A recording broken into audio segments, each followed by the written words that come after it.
సోనియా నీ దగ్గర 10,000 ఉంది, నా దగ్గర 10,000 ఉంది. మనం ఒక ఛాలెంజ్ ఆడదాం, ఎవరు గెలిస్తే వాళ్ళు తీసేసుకోవచ్చు. సరే, ఏం ఛాలెంజ్? అయితే తెలుగులోనే మాట్లాడాలా, ఒక్క ఇంగ్లీష్ పదం వాడినా కూడా ఓడిపోయినట్టే.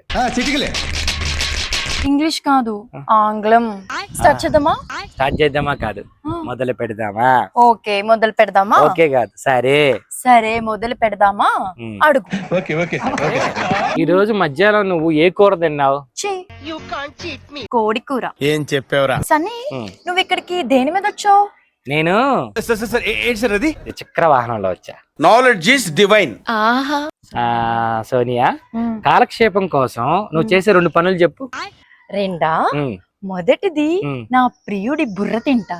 నిజం. రెండోది, నా ప్రియుడి డబ్బుల్ని ఖర్చు పెడుతూ ఉంటా. ఇది కూడా బాగా నిజం. ఇది కరెక్ట్ గా చెప్పావయ్యా. సన్నీ, దీన్ని ఏమంటారు? దీన్ని అర్ధ చొక్కా అంటారు. ఏం చెప్పావురా? సింగర బుచ్చి. సోనియా, నేను ఒకటి అడిగేదా? అడుగు. అయితే నువ్వు చేతిలో ఉన్న దీన్ని ఏమంటారు? దీన్నే. నా డబ్బులన్నీ దీనికే పడతాయి. ఎక్కడన్నా తిరగాలన్నా దీన్నే తీసుకెళ్తావు. ఎక్కడన్నా ఏదైనా ఖర్చు పెట్టాలన్నా దీంతోనే ఖర్చు పెట్టిస్తావు. మర్చిపోయావా? చెప్పు, దీన్ని ఏమంటారు? అయిపోయింది. దీన్ని కష్టం గాని ఫోన్. తీసుకొని. సరే అయితే, కంగ్రాట్స్, బాయ్, టేక్ కేర్.